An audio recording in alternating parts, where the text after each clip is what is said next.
अगर गधा हारा तो हमारी जीत से कुछ लाभ नहीं, लोग कहेंगे क्या जीते, गधे से जीते, और बदनामी होगी। अगर गधा जीत गया भूल चूक, गधा ही है, इसका क्या भरोसा, दुलत्ती मारे या कुछ हो जाए और कभी जीत जाए संयोग से, तो हम सदा के लिए मारे गए। हम नहीं मारे गए, हमारी संतति भी मारी गई, फिर सदा के लिए सिंहों का सिर झुक जाएगा। छोटे से नहीं लड़ना। मैं भी तुमसे यही कहता हूं, छोटे से मत लड़ना। लड़ना हो तो कोई बड़ा दुश्मन चुनना, जितना बड़ा दुश्मन चुनो उतना लाभ है। लड़ना हो तो धूम्रपान मत चुनना, ध्यान चुनना। लड़ो तो सिंह से लड़ो, हारे तो भी कहने को तो रहेगा कि सिंह से हारे।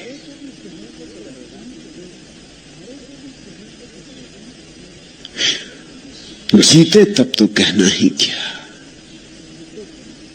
दोनों हाथ लड्डू होंगे। छोटे से मत लड़ना। आचार्य तुलसी ने मुझे एक दफा निमंत्रित किया था उनके एक सम्मेलन में। मैंने उनसे कहा कि नहीं, अनुव्रत शब्द मुझे नहीं जमता। छोटी छोटी बातों में मैं आदमी को नहीं उलझाना चाहता। छोटी छोटी बातों में उलझ के आदमी मरा है। कुछ महाव्रत की बात हो,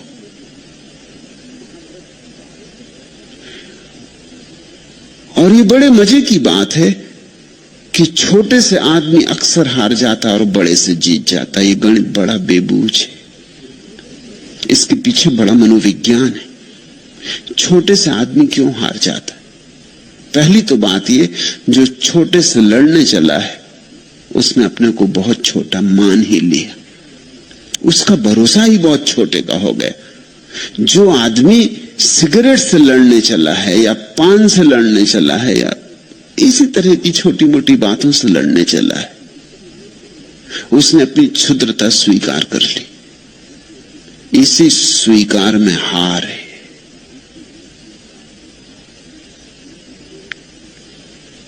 समझदार आदमी सिगरेट से लड़ता नहीं, अगर नहीं पीना है तो सिर्फ छोड़ देता, लड़ता नहीं। नहीं पीना तो नहीं पीता, कौन कहता है कि पियो, सिर्फ छोड़ देता है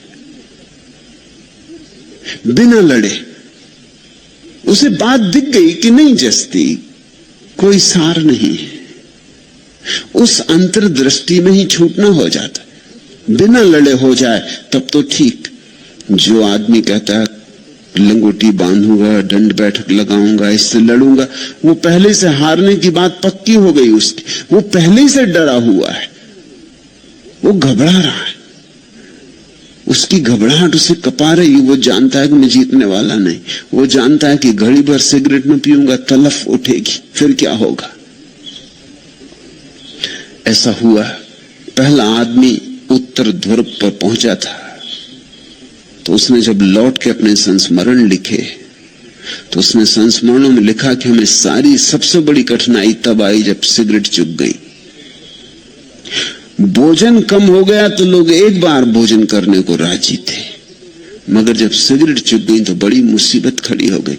लोग जहाज की रस्सियां काट काट के पीने लगे, रस्सियां। और जो उनका प्रमुख था वो तो बहुत घबराया। उसने कहा रस्सियां तुम पी गए तो ये जहाज चलेगा कैसे, वापस हम कैसे पहुंचेंगे।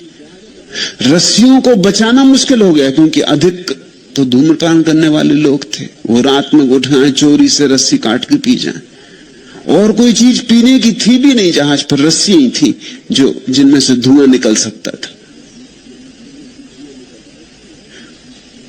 मुश्किल वो लौट पाए उन रस्सियों को किसी तरह बचा बचा के।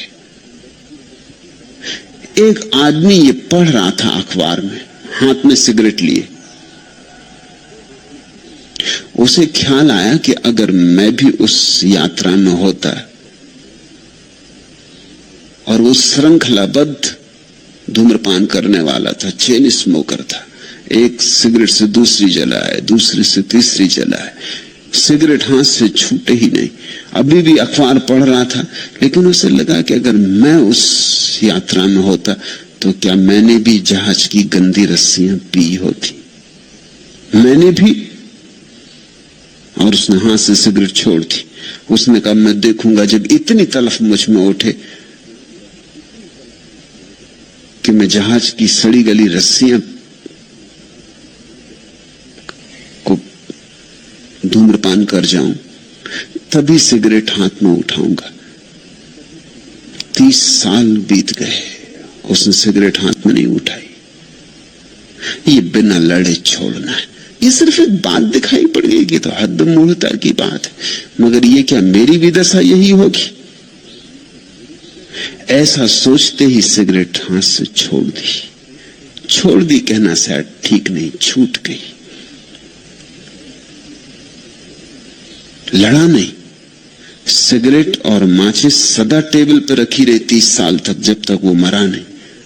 इस प्रतीक्षा में रहा कि उस दिन पीऊंगा जिस दिन ऐसी दशा हो जाएगी कि अब कुछ भी पी सकता हूं। मगर वो दशा कभी नहीं हुई और वो बहुत हैरान हुआ, तलफ उठी ही नहीं।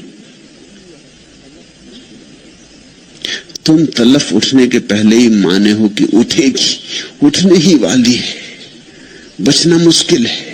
तुम्हारी मान्यता ही तुम्हें भरमा रही। छोटे छोटे क्षुद्र बातों से मत लड़ना।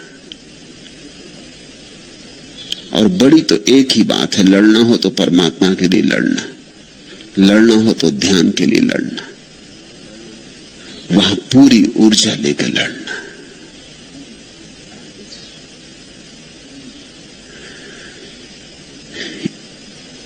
इस विराट की लड़ाई में तुम अकेले भी नहीं रहोगे।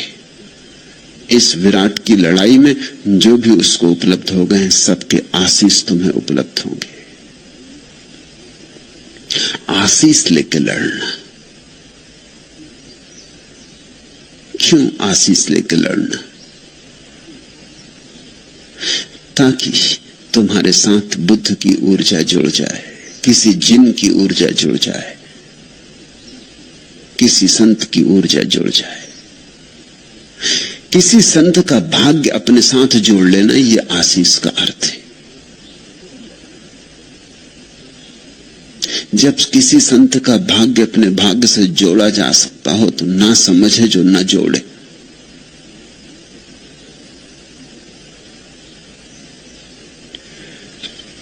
बुद्ध का आशीष लिया, चाहते थे ध्यान की गहराइयों में उतरना है।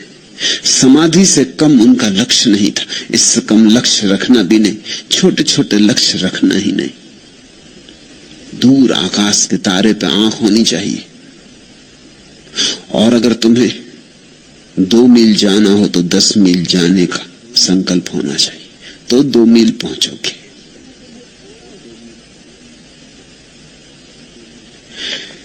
जितना तुम्हें पाना हो उससे बड़ा संकल्प रखना।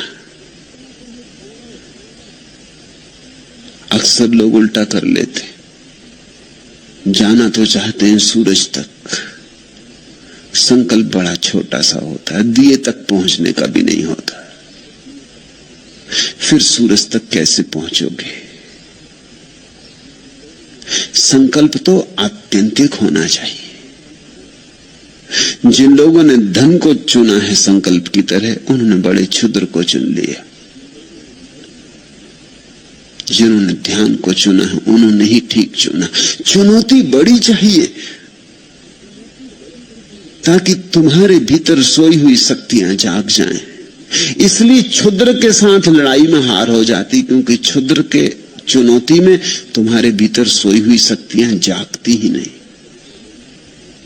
शक्तियां जागती तभी हैं जब उनके सामने खतरा खड़ा हो जाए। बड़ी चुनौती दो। जितनी बड़ी चुनौती होगी उतना ही विराट तुम अपने भीतर जागते हुए पाओगे। चुनौती का सामना करना है, चुनौती से जूझना है। तुमने कभी ख्याल किया, अगर किसी कठिनाई के समय में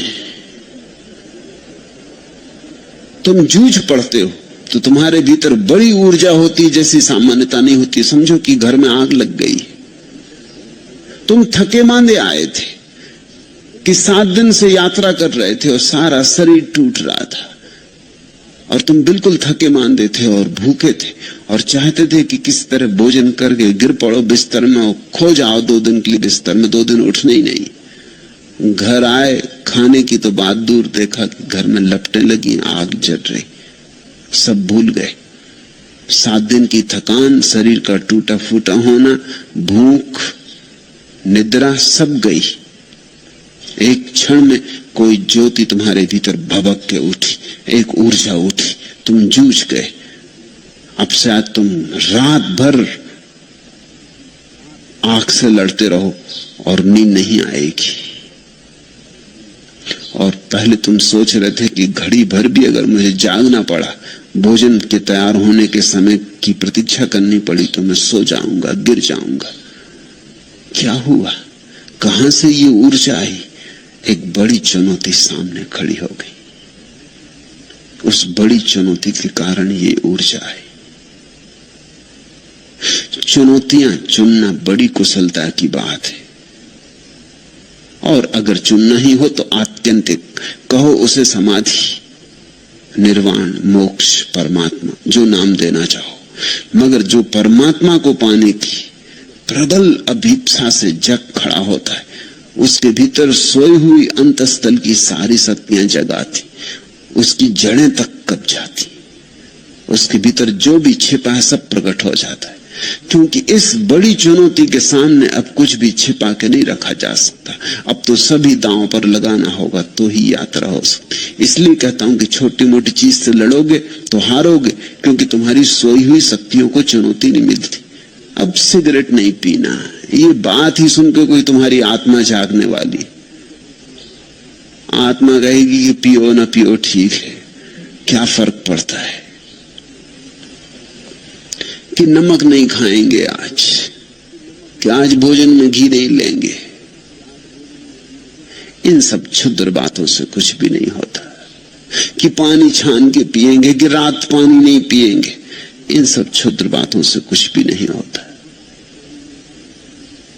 ऐसी कोई चुनौती की तीर की तरह छुप जाए, चुभ जाए, कि चली जाए भीतर तक, कि सारे सोए हुए अंतस्थल को कपा दे, झंझावात की तरह आए, तूफान की तरह आए और तुम्हें उठा जाए। उसी उठने में पहुंचना। लेकिन फिर भी काश आशीष भी मिल जाए। उनका जो पहुंच गए, उनका जिन्होंने पा लिया है, उनके हाथ का सहारा मिल जाए तो हार का कोई कारण नहीं। अक्सर तुम हारते हो क्योंकि क्षुद्र से लड़ते, पहली बात, और कभी कभी विराट की आकांक्षा से भी भरते हो, लेकिन तुम्हारे पास आशीष की संपदा नहीं होती, तुम अकेले पड़ जाते। दूर किनारा, विराट तो बहुत दूर है, पता नहीं कहां है किनारा। ये किनारा तो हमें पता है, दूसरा किनारा वो दिखाई भी नहीं पड़ता। सागर का दूसरा किनारा, उसकी यात्रा पर चलते हो घबराहट होती, ये किनारा छोड़ने में घबराहट होती। इसलिए तो जब तुम ध्यान करने बैठते हो तो विचार का किनारा नहीं छूटता, मन पकड़ लेता है। वो मन कहता है कि जो परिचित है उसको मत छोड़ो, जिसमें परिचय है उसमें सुरक्षा है, ये जाना माना है, पहचाना है, अपना है, यहां रहे हैं जन्मों जन्मों से। तुम कहां जाते, किस किनारे की तलाश करते हो? कहीं भटक ना जाओ, कहीं सागर में डूब ना जाओ, कहीं ऐसा ना हो कि ये किनारा भी हाथ से जाए और दूसरा भी ना मिले। दूसरा है इसका पक्का क्या है? किसने तुमसे कहा कि दूसरा किनारा है? तुमने तो नहीं जाना। कहीं ऐसा ना हो कि तुम किसी प्रवंचना में पड़ गए हो, कि किसी झूठे सपने ने तुम्हें पकड़ लिया है। मन तुम्हारी सुरक्षा के लिए कहेगा रुके रहो इसी किनारे पर, विचार के तट पर ही रुके रहो। विचार है यह किनारा, ध्यान है वह किनारा। विचार है संसार, ध्यान है परमात्मा। तो तुमने देखा, तुम ध्यान करने बैठते हो कितने विचार उठते, ज्यादा उठते, उससे ज्यादा उठते हैं जितना जब तुम ध्यान करने नहीं बैठते। 24 घंटे 1000 काम में लगे रहते हो, इतने विचार नहीं सताते। घंटे भर आंख बंद करके बैठ जाओ आसन लगा के, तुम एकदम हैरान हो जाते हो कि मामला क्या है। क्या विचार प्रतीक्षा करते थे कि करो बच्चों ध्यान करो, फिर तुम्हें बताएंगे। सब तरफ से टूट पड़ते, सब दिशाओं से हमला बोल देते, जैसे प्रतीक्षा ही में थे कि करो ध्यान तो मजा चखाएं। आने लगते सब तरह के विचार, धन के, वासना के, काम के, राजनीति के, यह वह कूड़ा करकट सब अखबार उड़े आते। सब एक दिशा से नहीं, सब दिशाओं से हमला हो जाता, एकदम घिर जाते दुश्मनों में। थोड़ी देर में थक के उठाते हो, सोचते हो इससे तो हम जब काम में लगे रहते हैं तभी कम विचार होते। ये तो चले थे निर्विचार होने और विचार के झंझावात से घिर गए। ऐसा क्यों होता है? इसलिए होता है कि मन तुम्हारी सुरक्षा कर रहा। मन कह रहा कहां जाते हो, जिस लक्ष्य का कोई पता नहीं, जहां तुम कभी गए नहीं, जिसका कोई स्वाद नहीं, किस मृग मरीचिका के पीछे जा रहे हो। व्यवहारिक बनो, जो जाना माना है, परखा है, उसी को पकड़े रहो। इसलिए आशीष की जरूरत है। आशीष का अर्थ है हम तो इस किनारे हैं, उस किनारे से कोई पुकार दे दे। आशीष का अर्थ है हम तो इस किनारे खड़े हैं, कोई उस किनारे से कह दे कि घबराओ मत, मैं पहुंच गया हूं, आओ। और जैसे तुम डर रहे हो मैं भी डरता था, डरो मत, पहुंचना होता है, देखो मैं पहुंच गया हूं। बुद्धों का सत्संग खोजने का और क्या अर्थ होता है? यही कि किसी ऐसे आदमी के पास होना जो अनुभव से कह सके कि पहुंच गया हूं। शास्त्रों से नहीं, अनुभव से, जो गवाह हो, जो साक्षी हो, जो ये ना कहे कि मैं परमात्मा को मानता हूं, जो कहे मैं जानता हूं। जो इतना ही ना कहे जानता हूं, बल्कि कहे कि मैं हूं। ये तीन अवस्थाएं हैं, मानना, जानना, होना। मानना बहुत दूर है, वो इसी किनारे खड़ा आदमी जो मानता है, उसे पता नहीं है। अंधा आदमी जैसे रोशनी को मानता है कि होनी चाहिए, होगी, इतने लोग कहते हैं तो जरूर होगी, मगर संदेह तो उठते ही रहेंगे, क्योंकि उसने तो जाना नहीं, उसने तो देखा नहीं। पता नहीं लोग झूठ ही बोलते हो, लोगों का क्या भरोसा। अपने अनुभव के बिना जानना कैसे हो, मानना भी कैसे हो? तो मानना भी थोथा होता है, सब मानना थोथा होता है, सब विश्वास अंधविश्वास होते। फिर एक आदमी है जिसकी आंख खुली और जिसने देखा, और देखा कि हां रोशनी है, वृक्षों पे नाचती हुई किरणें देखी, आकाश में उगा सूरज देखा, रात में घिरा आकाश चांद तारों से भरा देखा, देखे फूल, हजार हजार रंग देखे, आकाश में खिले इंद्रधनुष देखे, देखा सब, और कहा कि नहीं है, ये जानना हुआ। इसके आगे एक और स्थिति है, जब आदमी जानता ही नहीं, आंख ही नहीं हो जाता, बल्कि रोशनी ही हो जाता, जब स्वयं प्रकाश स्वरूप हो जाता। इसलिए बुद्ध को हम भगवान कहते, महावीर को भगवान कहते। जाना ही नहीं, हो गए, जो जाना वही हो गए। जानने में थोड़ी दूरी होती, मानने में तो बहुत दूरी होती, जानने में थोड़ी दूरी होती। देख रहे हैं वह रहा प्रकाश, हम खड़े यहां, फिर धीरे धीरे दूरी मिटती जाती, मिटती जाती, और जो जाना जा रहा है और जो जानने वाला एक ही हो जाते। ज्ञाता और ज्ञेय का भेद गिर जाता है, वही परम ज्ञान है। ऐसे किसी व्यक्ति का आशीष मिल जाए तो तुम्हारे भीतर उत्साह और उमंग भर जाती। श्रद्धा का सूत्रपात होता है, संवेग पैदा होता है। कोई पहुंच गया है तो हम भी पहुंच सकते हैं, कोई पहुंच गया है तो दूसरा किनारा है।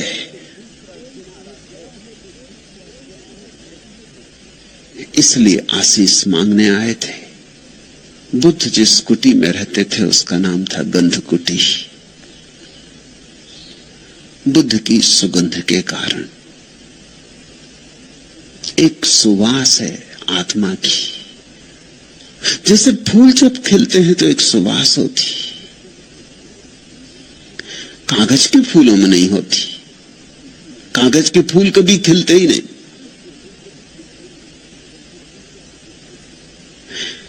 असली फूलों में होती सुवास।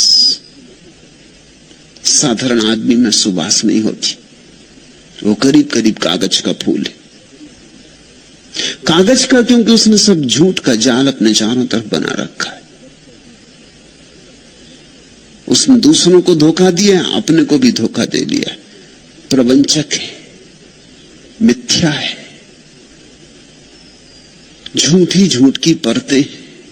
सच उसमें खोजे से नहीं मिलता। कितना ही खोदो, एक झूठ के बाद दूसरा झूठ, दूसरे झूठ के बाद तीसरा झूठ। कितना ही खोदो, एक मुखौटा, दूसरा मुखौटा, मुखौटे पे मुखौटे। उसके असली चेहरे का पता नहीं चलता कि असली चेहरा क्या है। और ऐसा नहीं कि तुम्हें पता नहीं चलता, उसे खुद भी पता नहीं रहा है। उसे खुद भी अपने असली चेहरे का पता नहीं। बुद्ध की परंपरा में भिक्षुओं से निरंतर कहा गया, अपने असली चेहरे की खोज करो। वह चेहरा जो जन्म के पहले तुम्हारा था और मृत्यु के बाद फिर तुम्हारा होगा, उस चेहरे की खोज करो। जो चेहरे जिंदगी ने तुम्हें दे दिए, इन चेहरों को उतार के रखो। ये सब चेहरे झूठ हैं। बच्चा पैदा हुआ तब न तो हिंदू होता, न मुसलमान, न ईसाई, न जैन, न बौद्ध। ये असली बात है। फिर उसके ऊपर एक चेहरा हमने टांग दिया कि हिंदू, ये मुसलमान, ये ईसाई। फिर हिंदू में भी ब्राह्मण की, शूद्र की, क्षत्रिय की, वैश्य। फिर ब्राह्मणों में भी कानकुब्ज ब्राह्मण कि देशस्थ की कोकणस्थ। फिर रोग पर रोग है, बीमारियों पर बीमारियां हैं। खोजते चले जाओ चेहरे पे चेहरे, इसका असली चेहरा पता ही नहीं चलेगा। जब ये पैदा हुआ था तब इसे ये भी पता नहीं था कि मैं स्त्री हूं या पुरुष। तब ये बस था, तब इसे कुछ पता नहीं था। इसका देह भाव नहीं था, सिर्फ आत्म भाव था। मैं हूं, बस इतना था।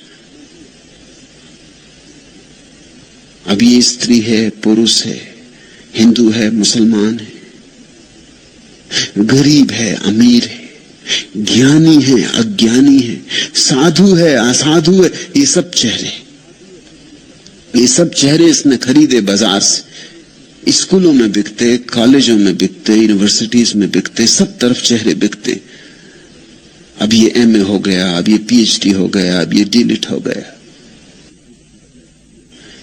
यहां इस आश्रम में तुम्हें बहुत से पीएचडी बुहारी लगातू मिल जाएंगे।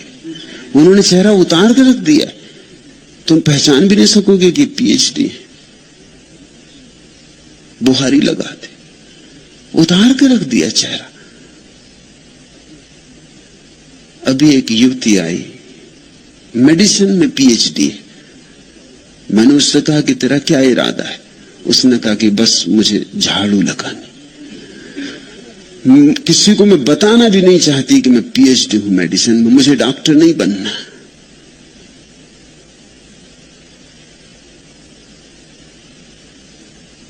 तो मैंने कहा कि हमें एक अस्पताल की तो जरूरत है ही, सन्यासी बीमार पड़ते।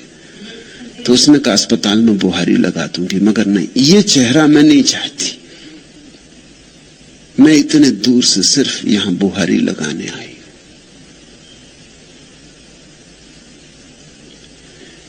चेहरे उतारने पड़ते, उतार कर रख देने पड़ते। पश्चिम से युवक युवतियां संन्यास लेते हैं आके, वो कहते हैं अजीब बात है, हिंदुस्तान में जो मिलता है पहले यही पूछता है, डिग्री क्या, कहां तक पढ़े हो। ये बेपढ़े लिखों के सवाल है। ये पढ़ा लिखा आदमी नहीं पूछता ये बात। पढ़ा लिखा इसको क्या पूछेगा, ये बेपढ़े लिखों के सवाल। हिंदुस्तान तो बड़ा अजीब है, कहते हैं बड़ा आध्यात्मिक है, दिखता नहीं। तुम लोग मिले नहीं, ट्रेन में मिल जाए, पूछते हैं क्या काम करते, क्या तनख्वाह, ऊपर से क्या मिलता। एक तो तनख्वाह पूछना ही अपमानजनक है। किसी आदमी की तनख्वाह नहीं पूछनी चाहिए, क्योंकि हो सकता है बेचारे की छोटी तनख्वाह हो और कहने में संकोच हो और झूठ बोलना पड़े।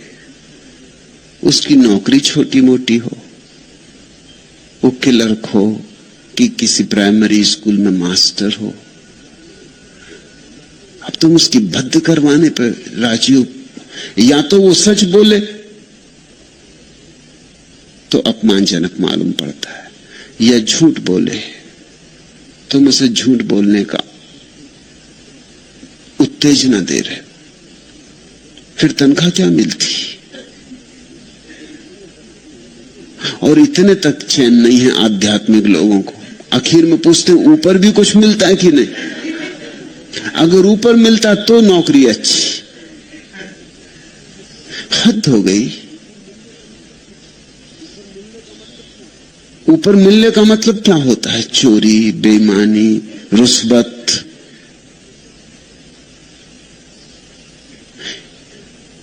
ये सब थोथे चेहरे हैं, और इन थोथे चेहरों पर हमें बड़ा भरोसा है।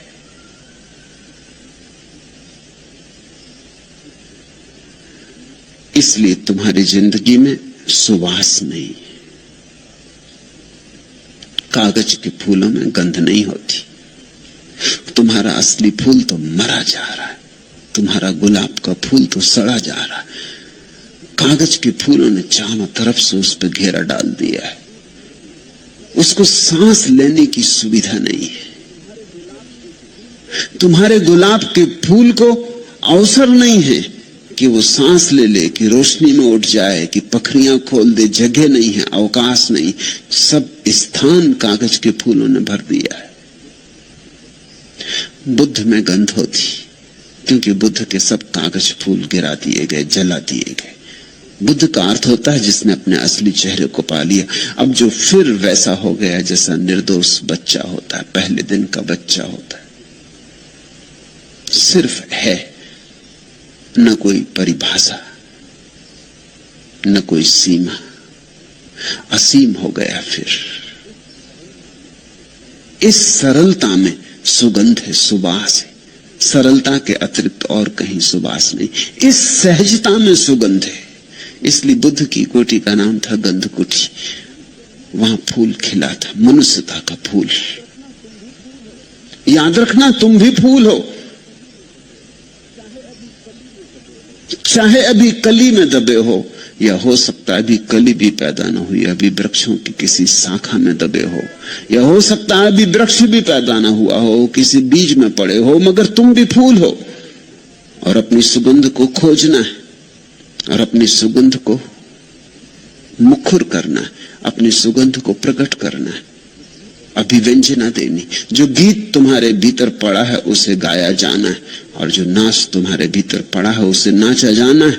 नाचोगे, गाओगे, खिलोगे तो ही परितृप्ति है। उस परितृप्ति में ही, उस संतोष में ही एक सुगंध है जो इन नासापुटों से नहीं पहचानी जाती। उसे पहचानने के लिए भी और नासापुट चाहिए। जैसे भीतर की आंख होती है, ऐसे भीतर के नासापुट भी होते। जरूरी नहीं कि तुम बुद्ध के पास जाओ तो तुम्हें सुगंध मिले। तुम अगर अपनी दुर्गंध से बहुत भरे हो तो शायद तुम्हें बुद्ध की सुगंध का पता भी ना चले। तुम अगर अपने शोरगुल से बहुत भरे हो तो तुम्हें बुद्ध का शून्य और संगीत उस शून्य का कैसे सुनाई पड़ेगा।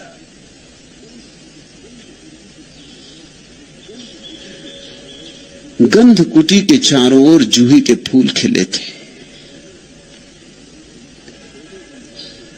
शास्ता ने उन भिक्षुओं को कहा, भिक्षुओं, जूही के खिले इन फूलों को देखते हो?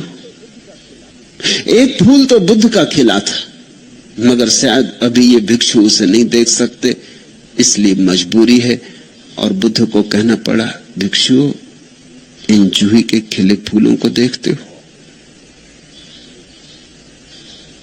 ये सुवासित फूल,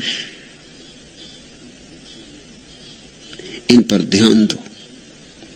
इन फूलों में कई राज छिपे हैं। एक तो कि ऐसे ही फूल तुम हो सकते हो, ऐसी ही सुवास तुम्हारी हो सकती है। दूसरा, ये फूल सुबह खिलते हैं, सांझ मुरझा जाते। ऐसा ही ये मनुष्य का जीवन है। इसमें मोह मत लगाना, ये आया है ये जाएगा। इस पर मुट्ठी मत बांधना, इसके साथ कृपणता का संबंध मत जोड़ना। ये तो आया है और जाएगा। जन्म के साथ ही मृत्यु का आगमन हो गया है। ये फूल अभी कितने खुश दिखाई पड़ते, सांझ मुरझा जाएंगे, गिर जाएंगे, धूल में खो जाएंगे। ऐसा ही जीवन है। जो जीवन को पकड़ना चाहता है वो सदा दुख में ही रह जाता है।